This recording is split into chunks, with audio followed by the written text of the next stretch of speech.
മാതാജി. ഹരേ കൃഷ്ണ. ഹരേ കൃഷ്ണ മാതാജി. ഞാൻ ലെവൽ 1ഉം 2 ഇത് ഇപ്പോഴത്തെ ഈ ഭഗവത്ഗീത ക്ലാസ് അറ്റൻഡ് ചെയ്തു. പക്ഷെ ഞാൻ ക്വസ്റ്റ്യൻ ആൻസർ ഒന്നും ചെയ്യാൻ പറ്റിയില്ല മാതാജി. അതുകൊണ്ട് ഞാൻ ആഗസ്റ്റ് 3-ാം തീയതി മുതൽക്ക് ആദ്യം മുതൽക്കേ ക്ലാസ് അറ്റൻഡ് ചെയ്യാൻ തുടങ്ങാൻ വിചാരിച്ചു. എന്ത് പറയും? ഹരേ കൃഷ്ണ മാതാജി. ഹരേ കൃഷ്ണ. ഓം നമോ ഭഗവതേ വാസുദേവായ. ഓം നമോ ഭഗവതേ വാസുദേവായ. ഓം നമോ ഭഗവതേ വാസുദേവായ. ഓം അജ്ഞാനതിമിരാന്തസ്യ ജ്ഞാനാഞ്ജനാശലാകയ ചക്ഷുരുന്മീലിതം യേന തസ്മൈ ശ്രീ ഗുരവേ നമഃ. നമോ വിഷ്ണുപാദായ കൃഷ്ണപ്രേഷ്ഠായ ഭൂതലേ ശ്രീമതേ ഭക്തിവേദാന്ത സ്വാമിനിധി നാമിനേ.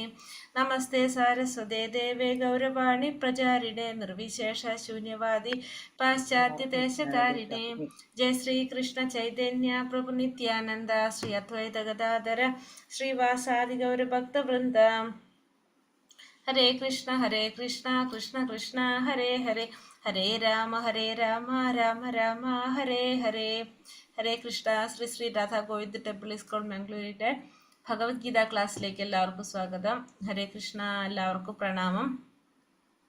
നമ്മളിന്ന് 18ാമത്തെ അധ്യായം നമ്മളിന്ന് എടുക്കാനുള്ളത് സന്യാസത്തിന്റെ പരിപൂർണത. അധ്യായം 18, സന്യാസത്തിന്റെ പരിപൂർണത. ശ്രീ ശ്രീ രാധാ ഗോവിന്ദ് കി ജയ്, ശ്രീല പ്രഭുപാദ് കി ജയ്. 18ാമത്തെ അധ്യായം വലിയൊരു അധ്യായമാണ്. 11 ഭാഗങ്ങളാക്കിയിട്ടാണ് അതിനെ തിരിച്ചിട്ടാണ് ഇവിടെ പറയുന്നത്. 1 മുതൽ 12 വരെയുള്ള ശ്ലോകത്തില് വിരക്തിയോടെ പ്രവർത്തിക്കുന്നത് യഥാർത്ഥ ത്യാഗമാണെന്നും പ്രതികരണത്തിൽ നിന്ന് സ്വാതന്ത്ര്യം നൽകുന്നതായിട്ട് പറയുന്നു. 13 മുതൽ 18 വരെയുള്ള ശ്ലോകം പരമാത്മാവ് നയിക്കുന്ന പ്രവർത്തനങ്ങൾ പ്രതികരണത്തിൽ നിന്ന് സ്വാതന്ത്ര്യം നൽകുന്നു. 19 മുതൽ 40 വരെ ത്രിഗുണങ്ങളുടെ ബന്ധനത്തെക്കുറിച്ചും 41 മുതൽ 48 വരെ തൻ്റെ ജോലിയിലൂടെ ഭഗവാനെ ആരാധിക്കുന്നത് യഥാർത്ഥ ത്യാഗമാണെന്നും 49 മുതൽ 55 വരെ ജ്ഞാനയോഗത്തിൽ നിന്ന് ശുദ്ധ ഭക്തിയുടെ സേവനത്തിലേക്കുള്ള മാറ്റത്തെക്കുറിച്ചും 56 മുതൽ 60 വരെ ശുദ്ധ ഭക്തിയുടെ പ്രവർത്തനത്തെക്കുറിച്ചും 61 മുതൽ 63 വരെ പരമാത്മാവിൽ ശരണം പ്രാപിക്കുന്നതിനെ കുറിച്ച് 64 മുതൽ 66 വരെ ഭഗവാന്റെ ശുദ്ധഭക്തനാവുന്നതിനെ കുറിച്ചും 67 മുതൽ 71 വരെ ഭഗവത്ഗീത പഠനവും പ്രചാരണവും 72, 73 ശ്ലോകങ്ങൾ അർജുനൻ ഉറച്ചു നിൽക്കുന്നതായിട്ട് ഇതിലെല്ലാം 74 മുതൽ 78 വരെ സഞ്ജയന്റെ പ്രവചനം. അങ്ങനെ 11 ഭാഗങ്ങളാക്കിയിട്ടാണ് ഈ അധ്യായത്തെ തിരിച്ചിട്ടാണ് പറയുന്നത്. ഒന്നാമത്തെ ഭാഗം നോക്കാം. ഓം നമോ ഭഗവതേ വാസുദേവായ. അർജുന ഉവാച സന്യാസസ്യ മഹാബാഹോ തത്വമിച്ഛാമി വേദിതും ത്യാഗസ്യ ച ഋഷികേശ പൃഥകേശീഷൂതര. അർജുനൻ പറഞ്ഞു, മഹാബാഹുവായ കൃഷ്ണ, കേശിയെ ഹനിച്ചവനും ഇന്ദ്രിയങ്ങളുടെ നാഥനുമായ ഭഗവാനെ ത്യാഗത്തിന്റെയും സന്യാസത്തിന്റെയും ഉദ്ദേശം എന്തെന്നറിയാൻ ആഗ്രഹമുണ്ട്. അപ്പൊ അർജുനൻ പറയാണ് ഭഗവാന്റെ അടുത്ത്, കേശിയെ ഹനിച്ചവനും ഇന്ദ്രിയങ്ങളുടെ നാഥനുമായ ഭഗവാനെ എന്തറിയണം? ത്യാഗത്തിന്റെയും സന്യാസത്തിന്റെയും ഉദ്ദേശം എന്താണെന്ന് അറിയാനായിട്ട് ആഗ്രഹം പ്രകടിപ്പിക്കാണ് ഇവിടെ അർജുനൻ ഭഗവാനോട്. എന്താ ഭഗവാൻ വിളിക്കുന്ന? മഹാബാഹുവായ കൃഷ്ണ, കേശിയെ ഹനിച്ചവൻ, കേശിനിഷൂദന, പിന്നെ അതുപോലെ തന്നെ ഋഷികേശ എന്നാണ് ഭഗവാൻ ഇവിടെ സംബോധന ചെയ്യുന്നത്. വാസ്തവത്തിൽ 17ാമത്തെ അധ്യായത്തിൽ ഭഗവത്ഗീത അവസാനിക്കുന്നു. മുൻ വിവരിച്ച വിഷയങ്ങളുടെ സംക്ഷിപ്തമായ ഒരു അനുബന്ധമാണ് 18ാം അധ്യായം. ഭക്തിപൂർവമായ ഭഗവത് സേവനമാണ് ജീവിതത്തിന്റെ പരമലക്ഷ്യമെന്ന് കൃഷ്ണൻ ഭഗവത്ഗീതയിലെ എല്ലാ അധ്യായങ്ങളും മുന്നിൽ പറയുന്നുണ്ട്. അതിരഹസ്യമായ ജ്ഞാനമാർഗവും അതുതന്നെയാണെന്ന് ഈ അധ്യായത്തിൽ ചുരുക്കി പറഞ്ഞിട്ടുണ്ട്. അപ്പോൾ ശരിക്കും പറഞ്ഞ എന്താണ്? 17ാമത്തെ അധ്യായത്തോടുകൂടി ഭഗവത്ഗീത അവസാനിക്കുകയാണ്. അപ്പൊ ഈ 17 അധ്യായങ്ങളുടെ സംക്ഷിപ്തമായിട്ടാണ് എന്ത് പറയുന്നത്? ഈ 18ാമത്തെ അധ്യായം പറയുന്നത് തന്നെ. ശ്രീ ഭഗവാനുവാച കാമ്യാനാം കർമ്മണാം ന്യാസ്യം സന്യാസം കവയോ വിദുഹു സർവകർമ്മ ഫലത്യാഗം പ്രാഹുസ്ത്യാഗം വിചക്ഷണഃ. ശ്രീ ഭഗവാൻ പറഞ്ഞു, ഭൗതിക വാഞ്ചകൾക്ക് വേണ്ടിയുള്ള കർമ്മങ്ങളെ ഉപേക്ഷിക്കുന്നതാണ് സന്യാസമെന്ന് വിദ്വാൻമാർ പറയുന്നു. സർവകർമ്മങ്ങളുടെയും ഫലങ്ങളെ ഉപേക്ഷിക്കുന്നതിനെയാണ് ബുദ്ധിമാന്മാർ ത്യാഗമെന്ന് പറയുന്നത്. അപ്പോൾ ഭഗവാൻ പറയുന്നത് ഇവിടെ, വിദ്വാൻമാര് പറയുന്നത് കർമ്മങ്ങളെ ഉപേക്ഷിക്കുന്നതിനെ സന്യാസമെന്നും കർമ്മഫലങ്ങളെ ഉപേക്ഷിക്കുന്നതിന് ത്യാഗമെന്നും ബുദ്ധിമാന്മാർ പറയുന്നു. അപ്പൊ കർമ്മങ്ങളെ ഉപേക്ഷിക്കുന്നത് സന്യാസമെന്നും വിദ്വാൻമാർ പറയുന്നു. കർമ്മത്തിന്റെ ഫലങ്ങളെ ഉപേക്ഷിക്കുന്നത് ത്യാഗമെന്ന് ബുദ്ധിമാന്മാർ പറയുന്നു എന്നാണ് ഭഗവാൻ ഇവിടെ പറയുന്നത്. ത്യാജ്യം ദോഷാവതിത്യേക കർമ്മ പ്രാഹുർമനീക്ഷിണഃ യജ്ഞദാന തപാ കർമാന ത്യാജാമിതി ചാപരേ. എല്ലാ കാമ്യകർമ്മങ്ങളും ദോഷകരങ്ങളാകിയാൽ ത്യജിക്കണമെന്ന് ബുദ്ധിമാന്മാരായ ചിലർ പറയുന്നു. യജ്ഞം, ദാനം, തപസ് എന്നിവ ഒരിക്കലും ഉപേക്ഷിക്കാൻ പാടില്ലെന്ന് മറ്റു ചില ഋഷികൾ അഭിപ്രായപ്പെടുന്നു. അപ്പൊ എല്ലാ കാമ്യകർമ്മങ്ങളും ദോഷകരമായതുകൊണ്ട് തന്നെ അതിനെ ത്യജിക്കണമെന്ന് ബുദ്ധിമാന്മാരായിട്ടുള്ള ചിലർ പറയുന്നുണ്ട്. ചിലരാണെങ്കിലോ ഋഷികൾ അഭിപ്രായപ്പെടുന്നത് യജ്ഞവും ദാനവും തപസ്സും നമ്മൾ ഒരിക്കലും ഉപേക്ഷിക്കാൻ പാടില്ല എന്നാണ് ഋഷികൾ അഭിപ്രായപ്പെടുന്നത്.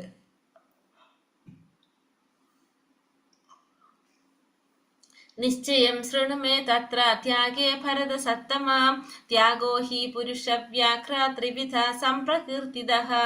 ഹേ ഭരത ശ്രേഷ്ഠ, ത്യാഗത്തെ കുറിച്ച് എന്റെ വിധി നിർണയം കേൾക്കൂ. പുരുഷ വ്യാഘ്രമേ, ത്യാഗം 3 വിധമെന്നാണ് ശാസ്ത്രങ്ങളിൽ പറയുന്നത്. അപ്പൊ ധർമ്മശാസ്ത്രത്തിൽ പറയുന്നത് ത്യാഗത്തെ കുറിച്ച് ഭഗവാൻ പറയാണ് 3 വിധത്തില് ത്യാഗമുണ്ടെന്നാണ് ശാസ്ത്രങ്ങളിൽ പറയുന്നത്. അപ്പൊ ഭഗവാന്റെ അഭിപ്രായം പറയാണ്. ത്യാഗത്തെ പറ്റി പല അഭിപ്രായങ്ങളുണ്ട്. പക്ഷെ ഇവിടെ ഭഗവാന്റെ അഭിപ്രായം വെളിപ്പെടുത്തുന്നത് കൊണ്ട് അത് തന്നെയാണ് എന്ത് അന്തിമമായിട്ടുള്ള അഭിപ്രായം. ഭഗവത് നിശ്ചിതങ്ങളായിട്ടുള്ള വിവിധ നിയമങ്ങളാണ് എന്ത് വേദങ്ങൾ എന്ന് പറയുന്നത് തന്നെ ഭഗവാന്റെ നിശ്ചയങ്ങളാണ് എന്ത് വേദങ്ങൾ എന്ന് പറയുന്നത്. അപ്പോ ഭഗവാൻ പറയുന്നതാണ് എന്ത് അന്തിമമായിട്ടുള്ളത്. യജ്ഞദാന തപ കർമ്മ നാത്യാജം കാര്യമേവ തത്. യജ്ഞോദാനം തപശ്ചൈവ പാവനാനി മനീഷിണാം. യജ്ഞം, ദാനം, തപസ് എന്നീ കർമ്മങ്ങൾ ഉപേക്ഷിക്കേണ്ടതല്ല, അവ അനുഷ്ഠിക്കപ്പെടേണ്ടതാണ്. മഹാത്മാക്കളെ പോലും വിശുദ്ധീകരിക്കുന്നതാണ് ഇത് 3. അപ്പോൾ യജ്ഞവും ദാനവും തപസ്സും നമ്മൾ അനുഷ്ഠിക്കേണ്ടതാണ്, ഉപേക്ഷിക്കേണ്ടതല്ല. മഹാത്മാക്കളെ പോലും ശുദ്ധീകരിക്കുന്നതാണ് എന്ത് ഈ 3 എന്നാണ് ഇവിടെ പറയുന്നത്. ഏതന്യാപീതു കർമാണി സംഘം ത്യക്താ ഫലാനി ച കർത്തവ്യാനീതി മേ പാർത്ഥ നിശ്ചിതം മതമുത്തമം. പക്ഷെ അതെങ്ങനെ ചെയ്യണം? ആസക്തിയോ ഫലോദ്ദേശമോ കൂടാതെ അനുഷ്ഠിക്കപ്പെടേണ്ടതാണ് ഈ കർമ്മങ്ങൾ. ഹേ പാർത്ഥ, കർത്തവ്യ നിർവഹണം എന്ന നിലയിലാണ് അത് നിറവേറ്റേണ്ടത്. ഇതാണ് എൻ്റെ അന്തിമ അഭിപ്രായം. അപ്പൊ ഭഗവാൻ പറയുന്നത് ആസക്തിയോ ഫലോദ്ദേശമോ കൂടാതെ നമ്മൾ അനുഷ്ഠിക്കപ്പെടേണ്ടതാണ് ഈ കർമ്മങ്ങള്. ഒരു കർത്തവ്യ നിർവഹണം എന്ന നിലയിലായിരിക്കണം നമ്മൾ എന്ത് ചെയ്യേണ്ടത്, ഇത് നമ്മള് നിറവേറ്റി കൊണ്ടുപോകേണ്ടത് എന്നാണ് ഭഗവാൻ ഇവിടെ പറയുന്നത്. ഭക്തിയുത ഭഗവത് സേവനത്തിലേക്ക് നയിക്കുന്ന ഏതു കർമ്മവും സ്വീകാര്യമെന്ന് ഭാഗവതം ഘോഷിക്കുന്നു. അപ്പൊ ഭാഗവതത്തിൽ പറയുന്നത് നമ്മൾ ഭക്തിയുത സേവനത്തിലേക്ക് നയിക്കുന്ന എല്ലാ കർമ്മവും എന്താണ് ശരിയായിട്ടുള്ളതാണ്, സ്വീകാര്യമാണ്. അതാണ് ധർമ്മത്തിന്റെ മികച്ച മാനദണ്ഡം. ഭക്തിയുത സേവനത്തിന് സഹായമാകുന്നത് എന്തും, യജ്ഞമായാലും ദാനമായാലും തപസ്സായാലും ഒരു ഭക്തന് സ്വീകാര്യമാണ്. അപ്പൊ ഒരു ഭക്തന് സ്വീകരിക്കാവുന്നതാണ് എന്ത് യജ്ഞമായാലും ദാനമായാലും തപസ്സായാലും. അതെന്തായിരിക്കണം? ഭക്തിയുടെ സേവനത്തിന് സഹായിക്കുന്നതായിരിക്കണം. നിയതസ്യ സന്യാസ കർമ്മണോ നോപപത്യത്തെ മഹത്തസ്യ പരിത്യാഗ താമസ പരികീർത്തിതഃ. നിയത കർമ്മങ്ങളെ ഒരിക്കലും ഉപേക്ഷിച്ചുകൂടാ. വ്യാമോഹം കൊണ്ട് അങ്ങനെ ചെയ്യുന്നുവെങ്കിൽ ആ ത്യാഗം തമോ ഗുണത്തിലുള്ളതാണ്. അപ്പൊ ഈ 3 ഗുണത്തിലുള്ള ത്യാഗത്തെ കുറിച്ചാണ് ഇവിടെ പറയുന്നത്. നിയത കർമ്മങ്ങളെ നമ്മൾ ഒരിക്കലും ഉപേക്ഷിക്കാൻ പാടില്ല. പക്ഷെ വ്യാമോഹം കൊണ്ട് നമ്മൾ അങ്ങനെ ചെയ്യുകയാണെങ്കിൽ ആ ത്യാഗം എങ്ങനെയുള്ളതാണ്? തമോ ഗുണത്തിലുള്ള ത്യാഗമാണ്. ഒരു സന്യാസി തനിക്ക് വേണ്ടി പാകം ചെയ്തു കൂടാ എന്നാണ് വിധി. പക്ഷേ അവനവന് വേണ്ടി പാകം ചെയ്യാനാണ് വിലക്ക്. പക്ഷെ എന്ത് ചെയ്യാം? ഭഗവാന് വേണ്ടി പാകം ചെയ്യുന്നതിന് ആർക്ക് വിലക്കില്ല? സന്യാസിക്ക് വിലക്കപ്പെട്ടിട്ടില്ല. അതുപോലെ തന്നെ ഒരു ശിഷ്യനെ കൃഷ്ണാവബോധം വളർത്താനായിട്ട് സഹായിക്കാനായിട്ട് സന്യാസിക്ക് അയാളുടെ വിവാഹം നടത്തി കൊടുക്കാം. പക്ഷെ അത്തരം പ്രവർത്തികളെ ത്യജിക്കുകയാണെങ്കിൽ അതെന്താണ്? തമോ ഗുണത്തിലുള്ള പ്രവർത്തികളായിട്ടാണ് പറയുന്നത്. ദുഃഖമിത്യേവ യത് കർമ്മ കായ ക്ലേശാഭയാത്യജേത് സാകൃത്വ രാജസം ത്യാഗം നൈവ ത്യാഗഫലം ലഭേത്. നിയത കർമ്മങ്ങൾ ക്ലേശകരമെന്ന് വെച്ചോ ബുദ്ധിമുട്ടായി കണക്കാക്കിയോ ചെയ്യാതെ വിടുന്നത് രാജസികമായിട്ടുള്ള ത്യാഗം. അത്തരം പ്രവർത്തികൾ ഒരിക്കലും ത്യാഗത്തിന്റെ ഉന്നതിയിലേക്ക് നയിക്കില്ല. അപ്പോൾ നിയത കർമ്മങ്ങൾ ക്ലേശകരമാണ് അല്ലെങ്കിൽ ബുദ്ധിമുട്ടാണെന്ന് കരുതിയിട്ട് ചെയ്യാതെ വിട്ടു കഴിഞ്ഞാൽ അതെന്താണ്? രാജസികമായിട്ടുള്ള ത്യാഗമാണ്. അതൊരിക്കലും നമ്മൾ എന്തിലേക്ക് നയിക്കില്ല? ഉന്നതിയിലേക്ക് നയിക്കില്ല. പ്രവൃത്തി കൊണ്ട് താൻ നേടുന്ന ധനം കൃഷ്ണാവബോധത്തിന് സഹായകമാകുന്ന വിധം ഉപയോഗിക്കാനും അതിരാവിലെ ഉണർന്ന് ആധ്യാത്മിക കൃഷ്ണാവബോധത്തെ വളർത്താനും കഴിയുമെങ്കിൽ അത്തരം പ്രവർത്തികൾ അത് ഭയന്നുകൊണ്ട് നമ്മൾ അത് ചെയ്യാതിരിക്കുകയാണെങ്കിൽ, അല്ലെങ്കിൽ നമ്മൾ അതിൽ നിന്ന് പിന്മാറുകയാണ്, നമുക്ക് രാവിലെ എഴുന്നേൽക്കുന്നതിനെ കുറിച്ചൊക്കെയുള്ള പേടി കൊണ്ട് നമ്മളത് പിന്മാറുകയാണെങ്കിൽ നമ്മൾ അതെന്താണ്, രാജസികമായിട്ടുള്ള ത്യാഗമാണെന്ന് പറയാം. കാര്യമിത്യേവ യത് കർമ്മ നിയതം ക്രിയത്തെ അർജുന സംഘം ത്യക്ത ഫലം ചൈവ സാത്യാഗ സാത്വികോ മദഃ. ഹേ അർജുന, ഭൗതിക സംഗ്രഹിതനായും ഫലം ഉദ്ദേശിക്കാതെയും തന്റെ കർത്തവ്യമാണെന്ന് മാത്രം കരുതിക്കൊണ്ട് വിധിക്കപ്പെട്ട കർമ്മം ചെയ്യുന്നവന്റെ ത്യാഗം സാത്വികമാണ്. അപ്പോൾ ഭൗതിക സംഗ്രഹിതനായിട്ട് ഫലം ഉദ്ദേശിക്കാതെ തന്റെ കർത്തവ്യമാണെന്ന് മാത്രം കരുതിക്കൊണ്ട് വിധിക്കപ്പെട്ട കർമ്മം ചെയ്യുകയാണെങ്കിൽ അതാണ് എന്ത്, സാത്വികമായിട്ടുള്ള ത്യാഗം എന്ന് പറയുന്നത്. അപ്പൊ 3 ഗുണത്തിലുള്ള ത്യാഗത്തെ കുറിച്ചാണ് ഇവിടെ പറഞ്ഞത്. നാദേഷ്ട്യ കുശലം കർമ്മ കുശലേനാനുഷജ്ജതേ ത്യാഗി സത്വസമാവിഷ്ടോ മേധാവി ചിന്ന സംശയ. സ്വാത്വികനും ബുദ്ധിമാനുമായ ത്യാഗിക്ക് അശുഭകർമ്മങ്ങളോട് വെറുപ്പോ ശുഭകർമ്മങ്ങളിൽ ആസക്തിയോ തോന്നാറില്ല. അദ്ദേഹത്തിന് കർമ്മത്തെക്കുറിച്ചുള്ള സംശയങ്ങളെല്ലാം തീർന്നിരിക്കും. അപ്പൊ സ്വാത്വികനായിട്ടുള്ള ബുദ്ധിമാനായിട്ടുള്ള ഒരു ത്യാഗിക്ക് എന്തുണ്ടാവില്ല, അശുഭകർമ്മങ്ങളോട് വെറുപ്പുണ്ടാവില്ല, ശുഭകർമ്മങ്ങളിൽ ആസക്തി ഉണ്ടാവില്ല, രണ്ടും ഉണ്ടാവില്ല. അപ്പൊ അദ്ദേഹത്തിന് കർമ്മത്തെ കുറിച്ചുള്ള സംശയങ്ങളെല്ലാം തീർന്നൊരു വ്യക്തിയായിരിക്കും ആര്, സ്വാത്വികനായ ബുദ്ധിമാനായ ഒരു ത്യാഗി എന്ന് പറയുന്നത്. നഹി ദേഹാഭൃതാ ശക്യം ത്യക്തും കർമ്മണ്യശേഷതഃ യസ്തു കർമ്മ ഫലത്യാഗി സാത്യാഗീത്യാഭിധീയതേ. ശരീരസ്ഥനായ ജീവന് കർമ്മങ്ങളെ നിശേഷം ത്യജിക്കുക സാധ്യമല്ല തന്നെ. കർമ്മത്തിന്റെ ഫലങ്ങളെ ഉപേക്ഷിച്ചവനെ യഥാർത്ഥ ത്യാഗി എന്ന് പറയും. അപ്പൊ കർമ്മം ത്യജിക്കാൻ പറഞ്ഞ ഒരു ജീവാത്മാവിന് സാധിക്കില്ല. കാരണം കർമ്മം ചെയ്തുകൊണ്ടിരിക്കുക എന്നുള്ള ജീവാത്മാവിന്റെ ഒരു സ്വഭാവമാണ്.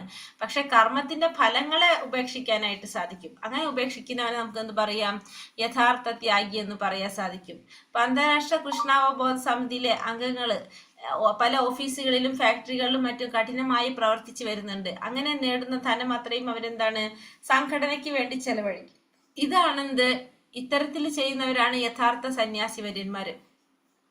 കർമ്മത്തിന്റെ ഫലങ്ങളെ ത്യജിക്കേണ്ടത് എങ്ങനെയെന്നും എന്തിനു വേണ്ടിയാണെന്നുമാണ് അപ്പൊ ഈ ശ്ലോകത്തിൽ നമുക്ക് പറഞ്ഞു തരുന്നത്.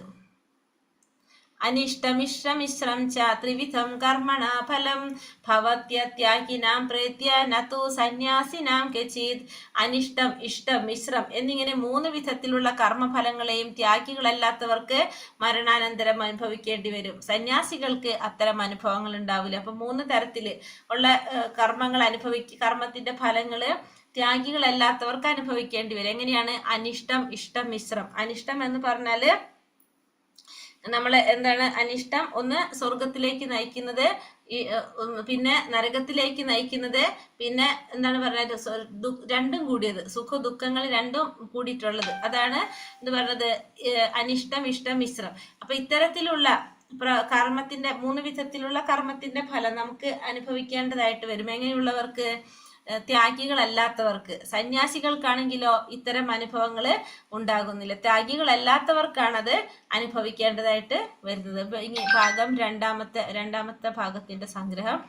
പഞ്ചൈതാനി മഹാബാഹോ കാരണാനി നിബോധമേ സാഖ്യേ കൃതാന്തേ പ്രോക്താനി സിദ്ധയേ സർവകർമ്മണാം. മഹാബാഹുവായ അർജുന, വേദാന്ത പ്രമാണം അനുസരിച്ച് സർവകർമ്മങ്ങളുടെ നിർവഹണത്തിന് 5 കാരണങ്ങളുണ്ട്. അപ്പൊ ശാസ്ത്രപ്രകാരം ഏതൊരു കർമ്മം നിർവഹിക്കാൻ എന്തുണ്ട്?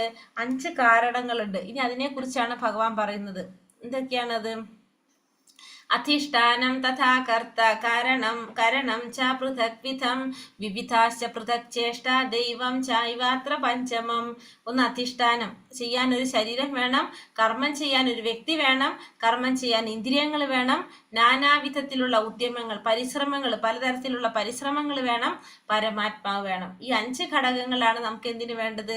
ഒരു കർമ്മം ചെയ്യാനായിട്ട് ആവശ്യം. ശരീരം, കർമ്മം ചെയ്യാൻ ഒരു വ്യക്തി, ഇന്ദ്രിയങ്ങള്, നാനാവിധത്തിലുള്ള ഉദ്യമങ്ങള്, അതായത് പരിശ്രമങ്ങള്, പിന്നെ പരമാത്മാവായിട്ടുള്ള ഭഗവാൻ. ഈ 5 ഘടകങ്ങള് ഒരു പ്രവൃത്തി ചെയ്യാൻ, ഒരു കർമ്മം ചെയ്യാനായിട്ട് അത്യാവശ്യമാണ്. ശരീര വാഗ്മനോഭിരിയത് കർമ്മ പ്രാരംഭതേ നരഃ ന്യായം വാ വിപരീതം വാ പഞ്ചൈതേ തസ്യ ഹേതവഃ.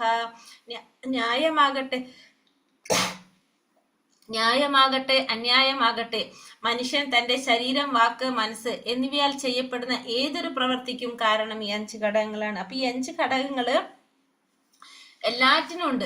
അത് ന്യായമായ പ്രവൃത്തിയായാലും അന്യായമായ പ്രവൃത്തിയായാലും ഏത് തരത്തിലുള്ള പ്രവൃത്തി ചെയ്യണമെങ്കിലും എന്തുണ്ട്, ഈ 5 ഘടകങ്ങള് നിർബന്ധമായിട്ടും ഉണ്ടായിരിക്കും. അത് എങ്ങനത്തെ ഒരു പ്രവൃത്തി ചെയ്യുന്നതായാലും. ന്യായമായ കർമ്മം എന്ന് വെച്ചാല് ശാസ്ത്രങ്ങൾക്ക് അനുസരിച്ചുള്ള കർമ്മം, അന്യായമായ എന്ന് വെച്ചാല് ശാസ്ത്രത്തിന് വിരുദ്ധമായിട്ടുള്ള കർമ്മം. അപ്പൊ ഈ 2 വിഭാഗത്തിൽ ഏതായാലും കർമ്മം ചെയ്യാൻ വേണ്ടിയിട്ട് എന്താണ്, ഈ പറഞ്ഞ 5 ഘടകങ്ങള് കൂടിയേ തീരും.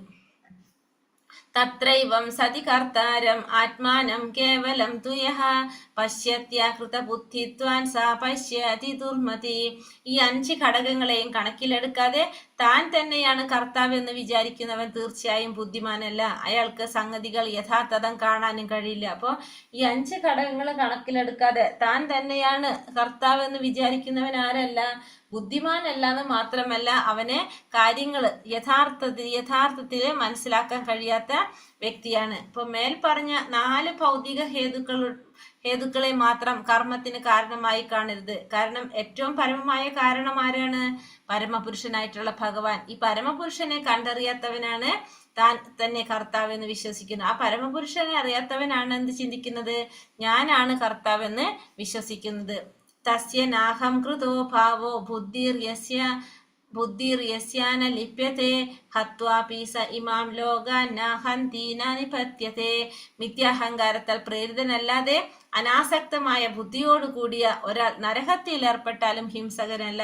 താൻ ചെയ്യുന്ന കർമ്മങ്ങൾ അയാളെ ബന്ധിക്കുന്നില്ല. അപ്പൊ ഇവിടെ മിഥ്യാഹങ്കാരം ഇല്ലാതെ അല്ലെങ്കിൽ അനാസക്തമായ ആസക്തി ഇല്ലാതെ അങ്ങനെ ഒരു വ്യക്തി നരഹത്യയിൽ ഏർപ്പെട്ടാൽ പോലും അയാൾ ഹിംസകനല്ല. കാരണം അയാൾ ചെയ്യുന്ന കർമ്മങ്ങൾ ആർക്ക് വേണ്ടിയിട്ടാണ്, ഭഗവാന്റെ ഇച്ഛപ്രകാരമാണ് അവിടെ ചെയ്യുന്നത്. അപ്പൊ അതുകൊണ്ട് തന്നെ അയാൾ ചെയ്യുന്ന ആ കർമ്മത്തിന് അയാൾ ഒരിക്കലും എന്തുണ്ടാവുന്നില്ല, അതിന്റെ ഫലങ്ങൾ അയാളെ ബാധിക്കുന്നില്ല. അതുകൊണ്ട് അത് ബന്ധിക്കപ്പെടുന്നില്ല. അയാൾ പരമപുരുഷന്റെയോ പരമാത്മാവിന്റെയോ നിർദ്ദേശം അനുസരിച്ച് കൃഷ്ണാവബോധത്തോടെ പ്രവർത്തിക്കുന്നവൻ ഹിംസ ചെയ്താലും അയാൾ ഹിംസകനല്ല.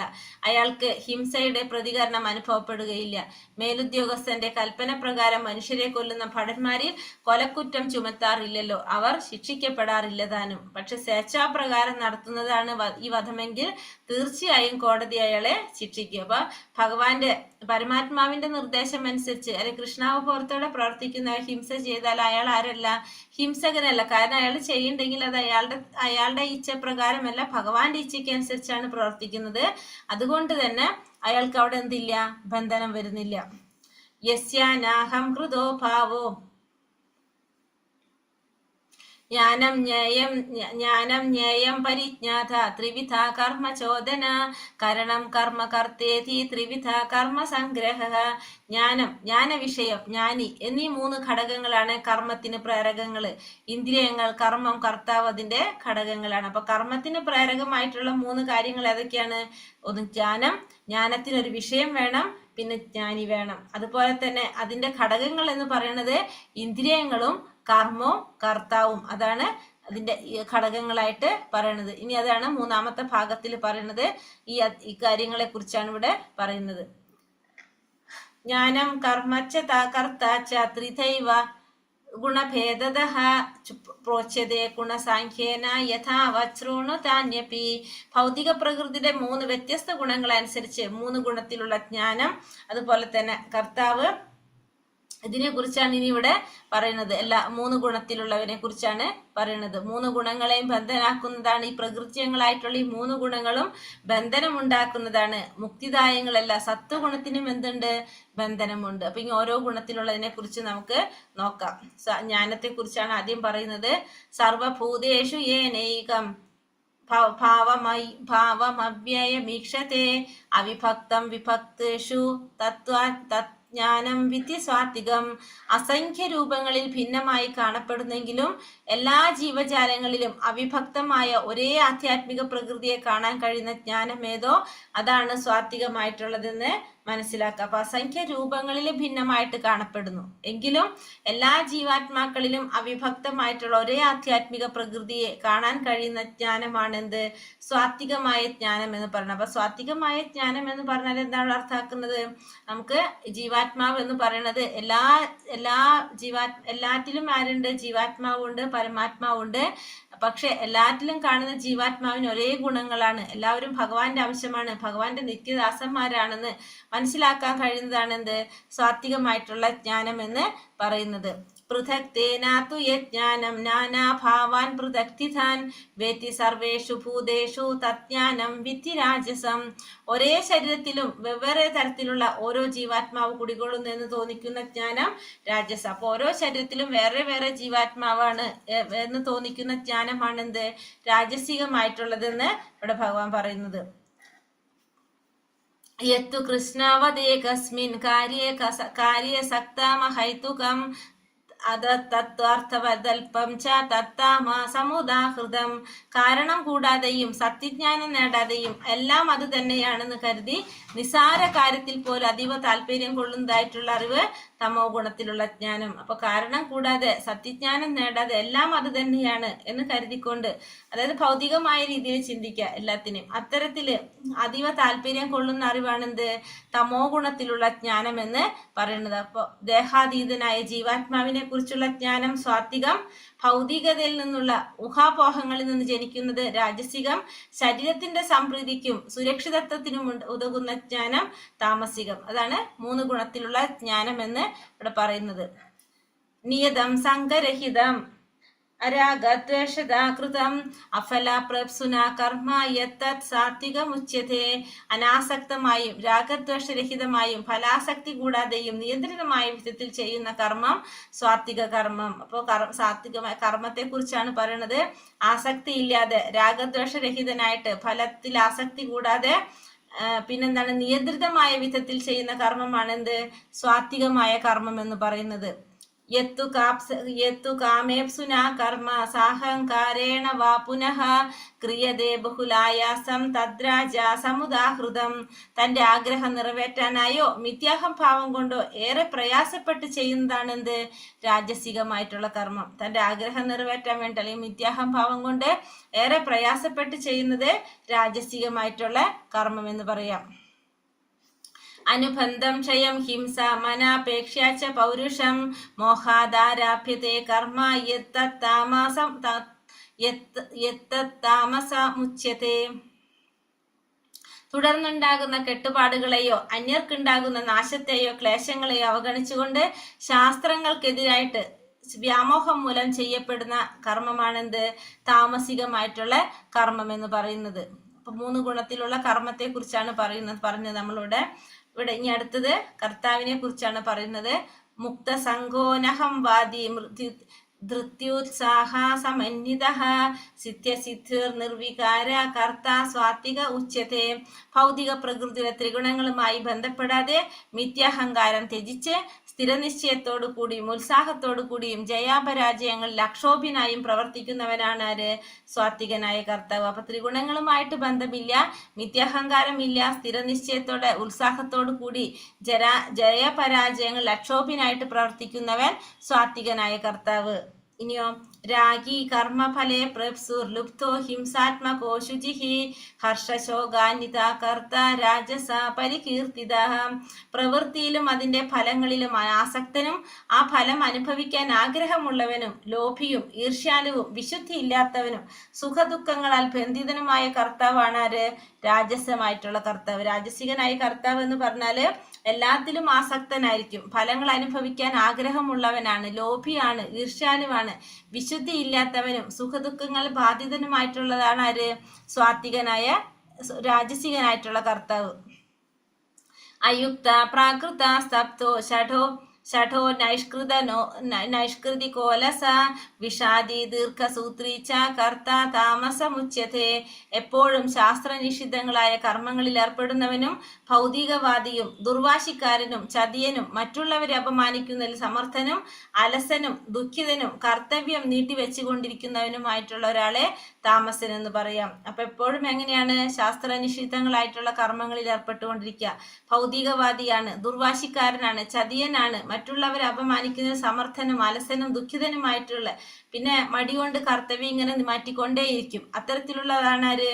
താമസികനായിട്ടുള്ള കർത്താവ് എന്ന് പറയാം.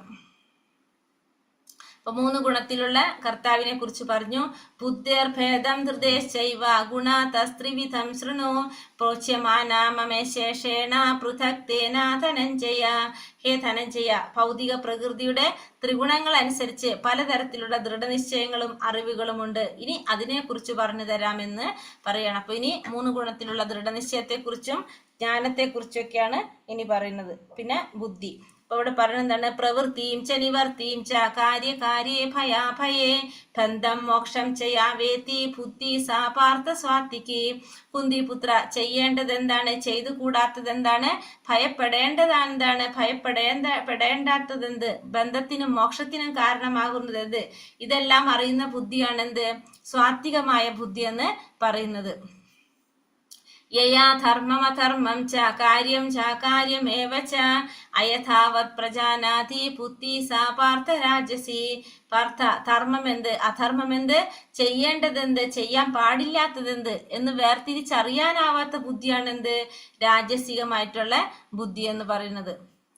അധർമ്മം ധർമ്മമിതിയ മന്യത്തെ തമസാവൃത സർവാർത്ഥാൻ വിപരീതാംശ ബുദ്ധി സാ പാർത്ഥ താമസി. ഹേ പാർത്ഥ, വ്യാമോഹത്തിന്റെയും അന്ധകാരത്തിന്റെയും സ്വാധീനത്തില് അധർമ്മത്തെ ധർമ്മമായിട്ടും ധർമ്മത്തെ അധർമ്മമായിട്ടും കരുതി എപ്പോഴും തെറ്റായ വഴിക്ക് പ്രവർത്തിക്കുന്ന ബുദ്ധിയാണ് എന്ത്? താമസികമായിട്ടുള്ള ബുദ്ധി എന്ന് പറയുന്നത്. അപ്പൊ ഒരിക്കലും ശരിയായ രീതിയിൽ പ്രവർത്തിക്കുന്നില്ല. ധൃത്യ യയാ ധാരയത്തെ മന പ്രാണേന്ദ്രിയ ക്രിയഃ യോഗേന വ്യഭിചാരേണ്യ ധൃതി സാ പാർത്ഥ സ്വാത്വികി. ഇനി ഇവിടെ പറഞ്ഞെന്താണ്? ധൃതി, നിശ്ചയത്തെ കുറിച്ചാണ് പറയുന്നത്.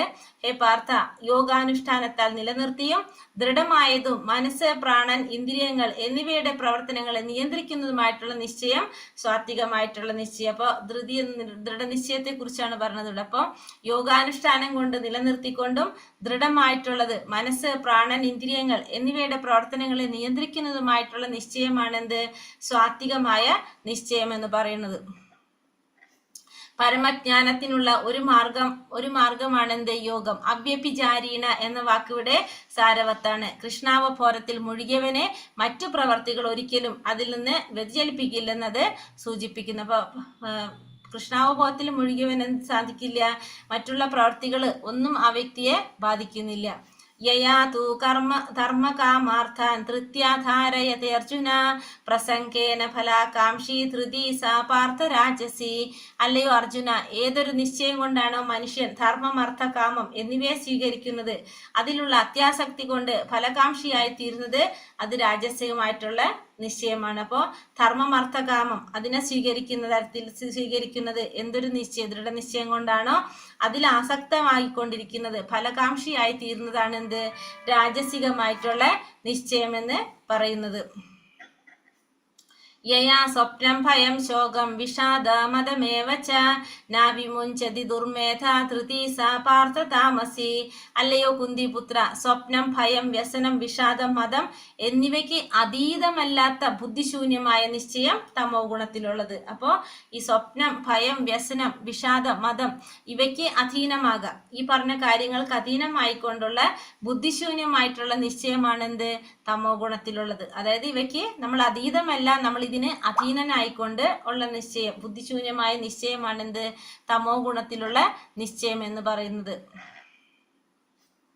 ആവശ്യത്തിലേറെ ഉറങ്ങുകയോ ഭൗതിക സുഖഭോഗങ്ങളിൽ അഭിമാനം കൊള്ളുകയോ ഈ ലോകത്തിൽ അതീശാവകാശം സ്ഥാപിക്കാമെന്ന് കിനാവ് കണ്ട് അതിനുവേണ്ടി മനസ്സ്, പ്രാണൻ, ഇന്ദ്രിയങ്ങൾ എന്നിവയെ പ്രവർത്തിപ്പിക്കുന്ന ചെയ്യുന്നവരുടെ ധൃതിയാണെന്ത്?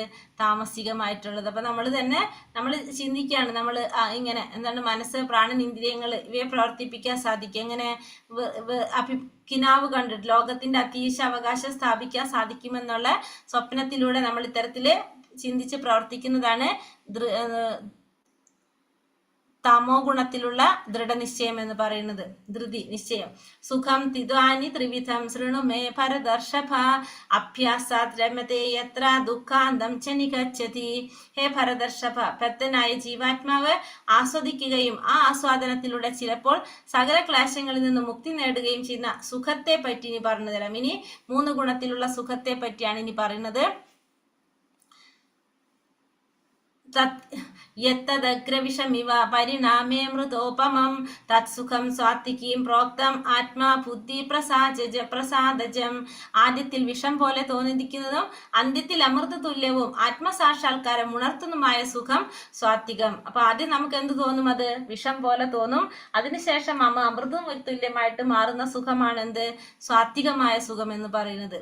ആത്മസാക്ഷാത്കാരത്തിനായുള്ള യജ്ഞത്തിൽ മനസ്സിനെയും ഇന്ദ്രിയങ്ങളെയും നിയന്ത്രിക്കാനും മനസ്സിനെ ആത്മാവിൽ കേന്ദ്രീകരിക്കാനുമുള്ള പല നിയമങ്ങളും നിബന്ധനകളും വഴങ്ങേണ്ടതുണ്ട്.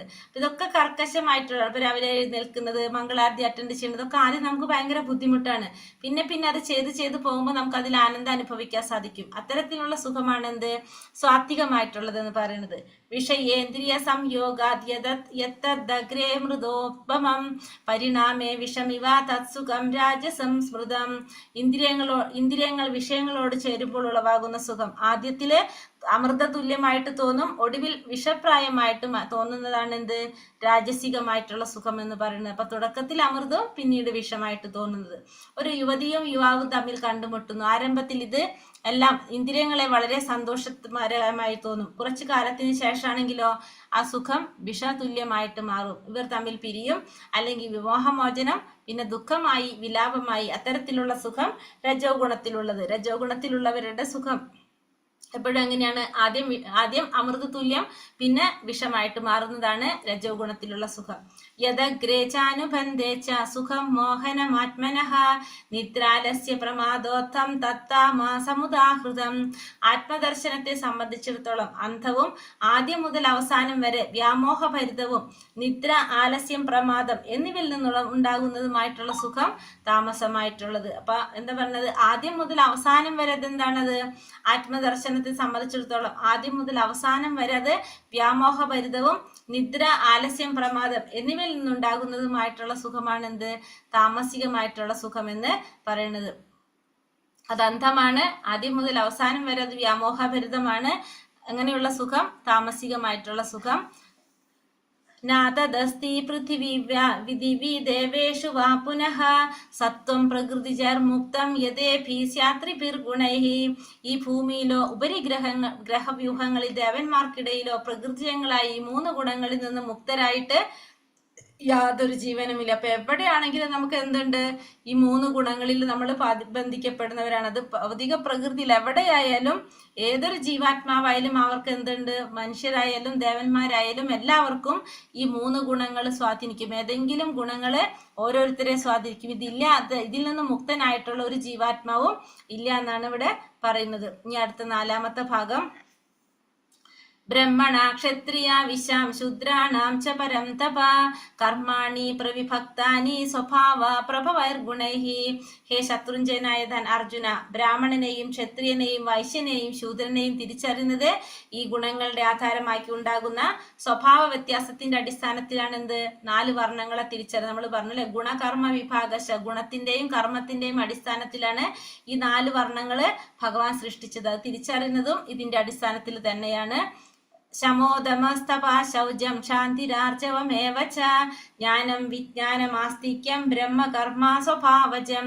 ശാന്തത, ആത്മസംയമനം, തപസ്, വിശുദ്ധി, ക്ഷമ, സത്യസന്ധത, ജ്ഞാനം, വിജ്ഞാനം, ആസ്തിക്യം. ഇത് ആരുടെ ഗുണങ്ങളാണ്? ബ്രാഹ്മണരുടെ പ്രവർത്തികളുടെ ഗുണങ്ങളാണ് ഈ പറഞ്ഞത്. ക്ഷമ, ശാന്തത, സംയമനം, തപസ്, വിശുദ്ധി, സത്യസന്ധത, ജ്ഞാനം, വിജ്ഞാനം, ആസ്തിക്യം. ഇത് ആരുടെ പ്രത്യേകതകളാണ്? ബ്രാഹ്മണിൽ കാണുന്ന സ്വഭാവ സവിശേഷതകളാണ് ഈ പറഞ്ഞത്. ശൗര്യം തേജോധിർദാക്ഷ്യം യുദ്ധേ ചാപ്യാപലായനം ദാനമീശ്വരഭാവശ്ച ക്ഷാത്രം കർമ്മ സ്വഭാവജം. പരാക്രമം, ബലം, ദൃഢനിശ്ചയം, നൈപുണ്യം, യുദ്ധത്തിൽ ധൈര്യം, ഔദാര്യം, നേതൃത്വം എന്നിവയാണ് ആരിൽ കാണുന്നത്? ക്ഷത്രിയരിൽ കാണുന്ന സ്വഭാവ സവിശേഷതകളാണ് ഇപ്പൊ പറഞ്ഞത്. പരാക്രമം, ബലം, ദൃഢനിശ്ചയം, നൈപുണ്യം, യുദ്ധത്തിൽ ധൈര്യം, ഔദാര്യം, നേതൃത്വ സ്വഭാവം. ഇതൊക്കെ ആരിലുണ്ടാവുന്നു? ക്ഷത്രിയരില് കാണുന്ന സ്വഭാവങ്ങള്. കൃഷി ഗോരക്ഷ്യ വാണിജ്യം വൈശ്യകർമ്മ സ്വഭാവജം പരിചര്യാത്മകം കർമ്മ ശൂദ്രസ്യാപി സ്വഭാവജം.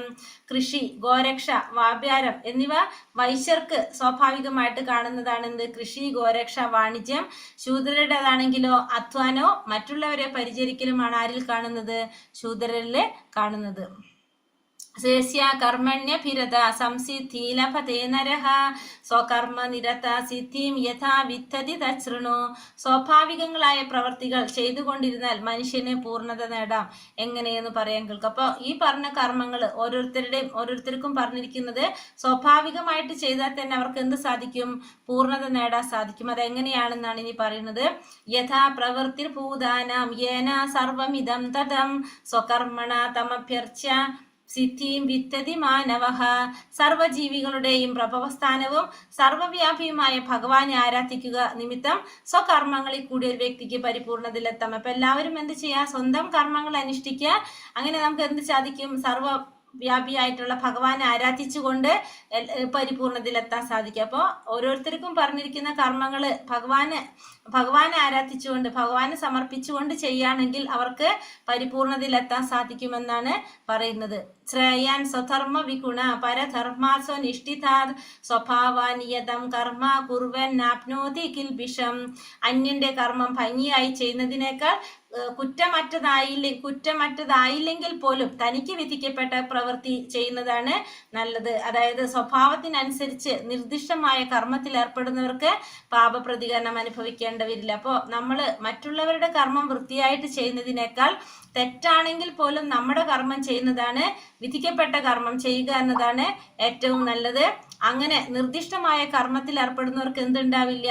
പാപപ്രതികരണങ്ങൾ അനുഭവിക്കേണ്ടതായിട്ട് വരുന്നില്ല. അപ്പോൾ ഓരോരുത്തർക്കും പറഞ്ഞിരിക്കുന്ന നിയതകർമ്മങ്ങൾ ചെയ്യാന്നുള്ളതാണ് ഇവിടെ പറയുന്നത്. സഹജം കർമ്മ കൗന്ദേയ സദോഷമഭിനാത്യ ചേത് സർവാരംഭാഹി ദോഷേണ ധൂമേനാഗ്നിരിവാവൃതഃ.